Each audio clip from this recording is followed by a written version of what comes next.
Hey, welcome to Beyond 50. This is the first episode ever of this new channel, so thanks for coming here. We're going to do a pre-review of the Burton Step On bindings, which I've decided to use as my new platform starting this year for snowboarding. Why is this a pre-review? Well, it hasn't snowed yet. I can't use them yet, but I'm kind of getting excited, and I wanted to get my gear set up for this year. The last few years, I really haven't been snowboarding a lot. I've been snowboarding for about 30 years, a little more than that. And I think a big part of the reason that I stopped snowboarding over the last 3 to 4 years was the setup that I was using wasn't particularly comfortable. I had just not been able to find some boots that I really liked. And in fact, I bought these boots. They're Solomon boots. They're really good boots about 4 years ago, and they've barely been used because the last 4 years I really haven't ridden much, and they just really never felt super comfortable. And there's a couple of things I want to talk about a little bit as I talk about that. One, when I bought these boots, I was in the store, I was trying them on, and I went along with what is the general guidance, which is you want your toes to just touch a little bit at the end of your snowboard boot. And maybe, I think my personal preference is I like a lot of room. And I know that doesn't make the boots and bindings quite as responsive as a lot of people like, but I really don't like the end of my toes touching something. And so even when I tried them on in the store and they felt a little bit short, I went ahead and I went with that sort of guidance, and I ended up regretting it. So you should, as you're going through and doing these things, know yourself, think about what you prefer, and go with what you know you're gonna like, because these boots just did not work out for me. The other thing that I noticed with these is there is something on the inside here that, definitely feels some tension across the upper part of my foot. So I'm not a big fan of that. So we're going with some new boots and a convenience factor. So the other thing, I am not super flexible, and when I bend down to strap in my snowboard every time, it is always uncomfortable. I'm a bigger person, and it's always been hard ever since I started. So let's talk a little bit about the history in snowboarding, or my history of snowboarding over the past several years, and we'll kind of get into why I'm going with what I'm going with. All right, we have here every snowboard I've ever owned, starting on the left, the original Fat Bob that I bought about 30 years ago. I got this, should have been around December of 1993. This was actually the first wide snowboard ever made, I believe.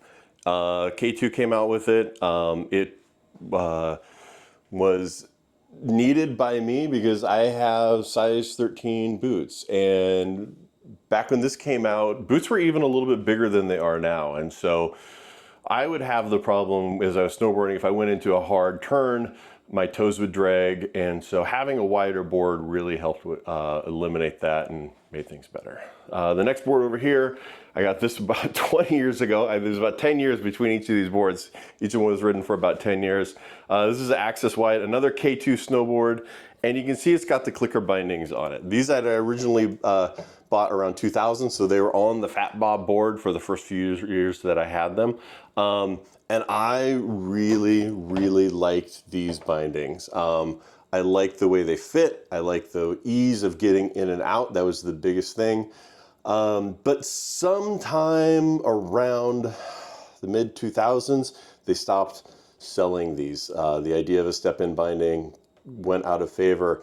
And when the boots that I had for them eventually wore out and I could no longer use them, I had to go back to a regular style strap-in binding. So that's what I ended up doing. I went to strap-in bindings, and I don't know that I ever really was as comfortable or as happy as I was as when I had the clickers for snowboarding. So next, this is the Libtech Skunk Ape. This is a great board. I've had this board for about 10 years. Probably got it around 2014. And I've already installed the step-in bindings on here. I'd actually done an original video that I took last week where I mounted these on, and I waxed the snowboard and did a bunch of stuff, but the video and audio quality of it was just awful, so I'm redoing it all. So we're not going to talk about installing, we're just going to talk about a little bit more on why I chose these bindings as opposed to the clickers, because K2 is coming out with a new clicker binding this year, or a couple of years ago they came out. So it is available. It does not, the old clickers and the new clickers are not compatible. So I could not just buy some new boots and step into these. That would not work. So since I had to go with a completely new system, I decided to go with the Burton Step Ons. Why did I go with the Burton Step Ons? Because I'm already like familiar with the clicker, I already know the clicker, etc., etc. So there's a couple of things. One, the new clickers all come with a high back. So this back here for your boot that you can lean into is installed on even the new clickers. So it's not just a flat plate like this.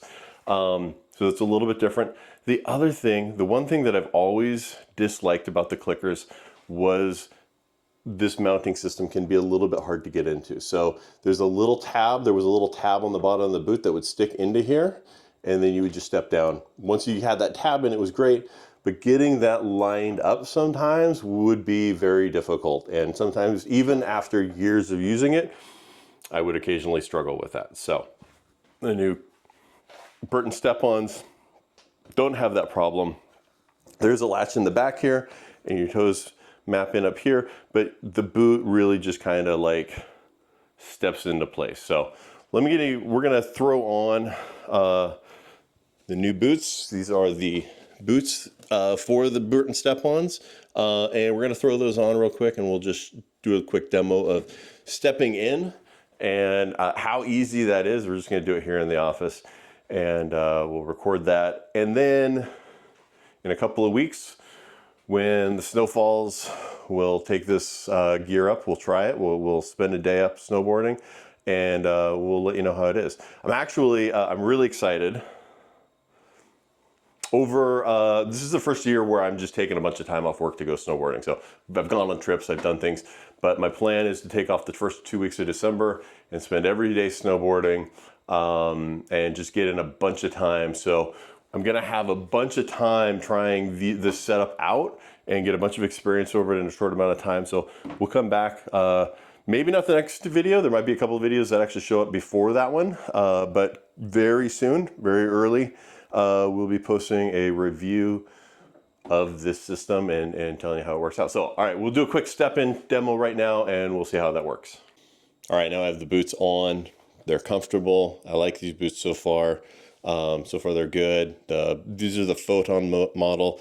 In a wide, I went with the wide just to be a little bit extra roomy. And stepping in is just as easy as clicking the heel and letting the toe step in. And then you can see the release lever right here. Just kind of reach down, pop that up, and I can step right out. Just as easy as that. So that's the initial pre-review for the Burton Step-On bindings. We will check back soon and let you know how they work out in the real world and how comfortable they actually are. I'm hoping that they work out as good as like they feel they're going to work out right now.